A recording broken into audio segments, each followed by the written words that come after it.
கிறிஸ்துவுக்குள் மிகவும் பிரியமானவர்களே, இயேசு கிறிஸ்துவின் நாமத்தில் உங்கள் யாவரையும் அன்போடு கூட நான் வாழ்த்துகிறேன். இந்த நாளிலும் தேவன் நம்மோடு கூட இடைப்படுகின்ற வார்த்தை கலாத்தியர் 4ஆம் அதிகாரம் 6ஆம் 7ஆம் வசனங்கள். மேலும் நீங்கள் புத்திரராயிருக்கிறபடியினால் அப்பா பிதாவே என்று கூப்பிடத்தக்கதாக தேவன் தமது குமாரனுடைய ஆவியை உங்கள் இருதயங்களில் அனுப்பினார். ஆகையால் இனி நீ அடிமையாயிராமல் புத்திரனாயிருக்கிறாய். நீ புத்திரனே ஆனாய், கிறிஸ்து மூலமாய் தேவனுடைய சுதந்திரனுமாயும் இருக்கிறாய். அப்போ இந்த வார்த்தையின்படி தேவன் இன்றைக்கு நம்மோடு கூட இடைப்பட்டு நமக்கு விலையேற பெற்ற சத்தியத்தை கற்றுக் கொடுக்க விரும்புகிறார். இது ஆங்கிலத்தில் ரொம்ப அழகாக இருக்குது. And so that we would know for sure that we are his true children, God released the spirit of sonship into our hearts, moving us to cry out intimately, "My Father." You are our true Father. Now we are no longer living like slaves under the law, but we enjoy being God's very own sons and daughters. And because we are His, we can access everything our Father has, for we are heirs of God through Jesus the Messiah. அப்போது இந்த வார்த்தை இன்றைக்கு எதை நமக்கு கற்றுக் கொடுக்கிறது அப்படின்னு சொல்லி பார்க்கும்போது, இன்றைக்கு சர்வ வல்லமையுள்ள தேவன், இந்த உலகத்தை படைத்த பிதாவாகிய தேவனுக்கு நாம் பிள்ளைகளாய் இருக்கிறோம். அப்போது இதுதான் தெரிஞ்ச சத்தியம் தானே அப்படின்னு சொல்லி நீங்கள் நினைக்கலாம். ஆனால் இதை எந்த அளவுக்கு ஆழமாக நீங்கள் எடுக்கிறீங்களோ அந்த அளவுக்கு அதில் ஆசீர்வாதங்களும் அடங்கி இருக்கிறது. இன்றைக்கி நீங்கள் உலக பிரகாரமாக நம்ம தாய் தகப்பனுக்கு பிறந்திருக்கிறோம், நம்ம பிள்ளைங்களுக்கு நம்ம தாய் தகப்பன்களாக இருக்கிறோம். அப்போது எவ்வளோ தூரம் அது ரியலாக நம்ம பார்க்குறோம், அந்த ரியாலிட்டியை இன்றைக்கு தேவன் நமக்கு தகப்பனாய் இருக்கிறார் அப்படிங்கிறதுல நம்ம காண்பிக்கிறோமா அப்படிங்கிறத நம்ம கொஞ்சம் யோசித்து பார்க்கணும். இன்றைக்கு அந்த ஆங்கில வேதாகமும் நமக்கு இப்படி சொல்லுகிறது, we know for sure that we are his true children. அப்போது அவருடைய உண்மையான பிள்ளைகளாய் நம்ம இருக்கிறோம். உலகத்தில் எப்படி ஒரு தாய் தகப்பனுக்கு பிள்ளைகள்ங்கிறத விட இதை நீங்கள் ரியலாக பார்க்க ஆரம்பிக்கணும். நான் இந்த உலகத்தை படைத்தவருக்கு, சர்வ வல்லமையுள்ள தேவனுக்கு, சேனைகளின் கர்த்தருக்கு, யெகோவா ரஃபா, யெகோவா ஷாலோம், யெகோவா ஷம்மாவுக்கு நான் பிள்ளைகளாய் இருக்கிறோம் அப்படிங்கிறது தான் சத்தியம். அப்போ அதில் சொல்லப்பட்டிருக்கு, அது அவர் நமக்கு அவர் தகப்பனாக இருக்கிறபடி, நம்ம அவருக்கு பிள்ளைகளாக இருக்கிறபடியினால இன்றைக்கு அவருடைய குமாரனுடைய ஆவியை நமக்குள்ள அனுப்பி இருக்கிறாராம். எதற்காக? நம்ம அப்பான்னு கூப்பிடும்படியாய். அது ஒருவேளை கிரீக்கில் அப்பா ஃபாதர் அப்படின்னு சொல்லப்பட்டிருக்குது. அதுக்கு இன்னொரு படி எப்படி நம்ம சொல்லலாம் அப்படின்னா, டேடி அப்படின்னு சொல்லக்கூடிய அந்த இன்டிமேட் ரிலேஷன்ஷிப்பை தேவன் நமக்கு கொடுத்திருக்கிறார். அப்பா, டேடி அப்படின்னு கூப்பிட்டோன்னா, இன்னைக்கு உலக தகப்பன்மார்கள், ஒருவேளை உண்மையாய் நேசிக்கிற தகப்பன்மார்கள் தன் பிள்ளைக்கு எவ்வளோ அழகாக ரெஸ்பாண்ட் பண்ணுவாங்க, பிள்ளை கேட்குற எதுனாலும் செஞ்சு கொடுப்பாங்க. அப்போ இன்றைக்கு அதை காட்டிலும் மேலான ஒரு தகப்பன், நம் மேலேயே நினைவாய் இருக்கிற ஒரு தகப்பனாய் நம் பிதாவாகிய தேவன் இருக்கிறார் அப்படிங்கிறத நீங்கள் அறிந்து கொள்ளும்போது வாழ்க்கையின் எந்த சூழ்நிலைகளிலும் நீங்கள் பயப்பட மாட்டீங்க. ஏன்னா அப்பா இருக்கிறார், என் அப்பாட்ட நான் இதை கொடுத்துட்டேன், என் அப்பாட்ட இதை நான் சொல்லிட்டேன், என் அப்பா எனக்கு இதை நிச்சயம் நன்மையாக முடித்து தருவார்னு சொல்லி அவருடைய அன்பின் மேலே வைக்கிறது தான் உண்மையான விசுவாசம்.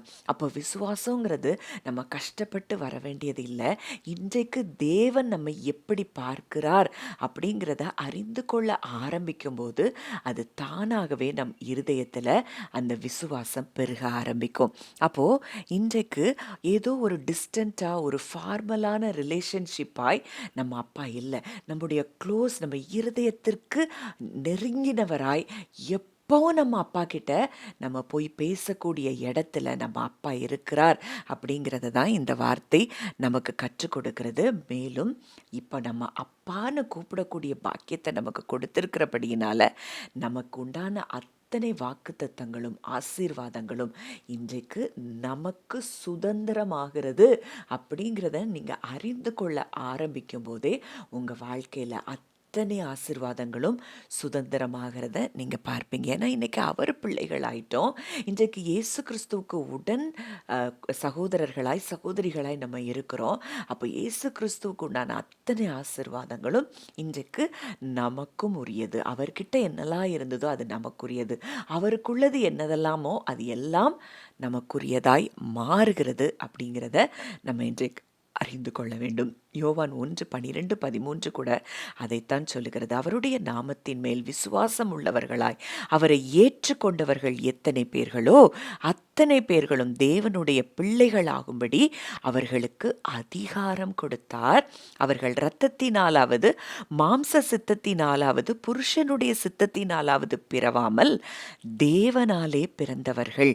அப்போ இன்னைக்கு அவரை விசுவாசித்து அவரை ஏற்றுக்கொண்ட அத்தனை பேருக்கும் அவர் பிள்ளைகளாகும்படி அதிகாரம் கொடுத்திருக்கிறார். இன்னைக்கு யாரும் அதை கொஸ்டின் பண்ண முடியாது. ஒருவேளை சத்துரு நீ பிள்ளையானா உனக்கே இது நடக்குது அப்படின்லாம் சில நேரங்கள் அவன் கேட்கும்போது நம்ம இந்த சத்தியத்தை ஆழமாக அறிந்து அவனை இந்த வார்த்தையை வைத்தே நம்ம ஜெயிக்கணும். அப்போ இன்றைக்கு அவர் அதிகாரம் கொடுத்திருக்கிறார். நம்ம பிள்ளைங்கிற அதிகாரத்தை அவர் கொடுத்துட்டாருன்னா அதை யாரும் எதிர்த்து நிற்க முடியாது. வசனம் சொல்லுது, இவங்க உலக மாம்ச தாய் தகப்பனுக்கு பிள்ளைகள் என்பதை விட இவர்கள் தேவனாலே பிறந்தவர்கள். அப்போ நீங்களும் நானும் இன்றைக்கு அவரால் பிறந்திருக்கிறோம்.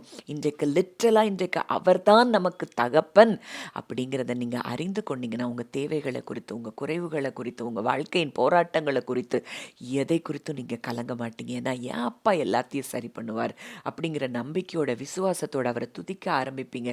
அந்த சந்தோஷத்துக்குள்ளே வருவீங்க. அது உங்களுக்கு தேவையான எல்லா நன்மைகளையும் நிச்சயம் கொண்டு வரும் அப்படிங்கிறதுல சந்தேகமே இல்லை.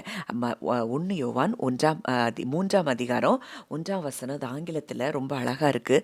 Look with wonder at the depth of the father's marvellous love that he has lavished on us. He has called us and made us his very own beloved children. அப்போது அவருடைய அன்பை நம்ம எப்படி பார்க்கணுமா? ஆச்சரியமாக பார்க்கணுமா? அவருடைய ஆழமான அன்பு எவ்வளவு பெருசு. அவருடைய செல்ல பிள்ளைகளாய் பிலவட் சில்ட்ரனா இன்றைக்கு நம்மை அவர் பார்க்கிறார் அப்படின்னா அது எவ்வளவு பெரிய ஆச்சரியமான அன்பு. அப்போ இந்த செல்ல பிள்ளைகளாகிய நம்மை, அவருடைய பிலவட் சில்ட்ரனாக இருக்கிற நம்மை அவர் எந்த விஷயத்திலையாவது விட்டு கொடுத்துருவாரா? இல்லை நம்ம ஜெபங்களுக்கு அவர் பதில் கொடுக்காமல் இருப்பாரா? அப்படிங்கிறத இந்த சத்தியத்தின் மூலம் நீங்கள் ஆழமாய் அறிந்து கொள்ள ஆரம்பிக்கும் போது இன்றைக்கே நீங்கள் நிறைய விடுதலைகளுக்குள்ள தேவன் உங்களை கொண்டு வருகிறார். உங்கள் ஜெபங்களுக்கு பதில் கிடைக்கிறத நீங்கள் பார்ப்பீங்க. வெற்றி உங்களுடையது அப்படிங்கிறத நீங்கள் அறிந்து கொள்ளுங்க. ஜெபிக்கலாம். நல்ல தகப்பனே, நன்றியோடு உம்மை துதிக்கிறோம், நாங்கள் ஸ்தோத்திரிக்கிறோம் அப்பா. இந்த நாளிலும் நீர் எங்கள் மேலே வைத்திருக்கிற அந்த அன்பை நினைத்து நாங்கள் உம்மை துதிக்கிறோம்ப்பா. எங்களை பிள்ளைகளாய் பார்க்கிறதற்கு எவ்வளோ பெரிய அன்பு. இந்த உலகத்தை படைத்தவர், சர்வத்தையும் சிருஷ்டித்தவருக்கு இன்றைக்கு நாங்கள் பிள்ளைகளாக இருக்கிறோன்னா எங்களுக்கு ஒரு குறைவும் கிடையாதுப்பா. அப்பா, உங்களை தகப்பனாய் கொண்டு இருக்கிற நாங்கள் எந்த விதத்திலும் எந்த குறைவுகளுக்குள்ளும் எங்கள் அப்பா நீங்கள் எங்களை வைக்க மாட்டீங்க. எல்லாவற்றையும் நிறைவாய் தருகிற தகப்பன் எங்களுக்கு இருக்கிறபடியினால் நன்றி செலுத்துகிறோம். கேட்ட வார்த்தையை ஒவ்வொரு இருதயத்திலும் நீர் ஆணித்தரமாய் பதிக்கும்படி நாங்கள் ஜெபிக்கிறோம். கர்த்தர் தாமே எங்கள் ஜெபத்தை கேட்டு பதில் கொடுத்தபடியினால் நன்றி செலுத்துகிறோம். இயேசுவின் மூலம் கேட்கிறோம் ஜீவனுள்ள நல்ல பிதாவே, ஆமீன்.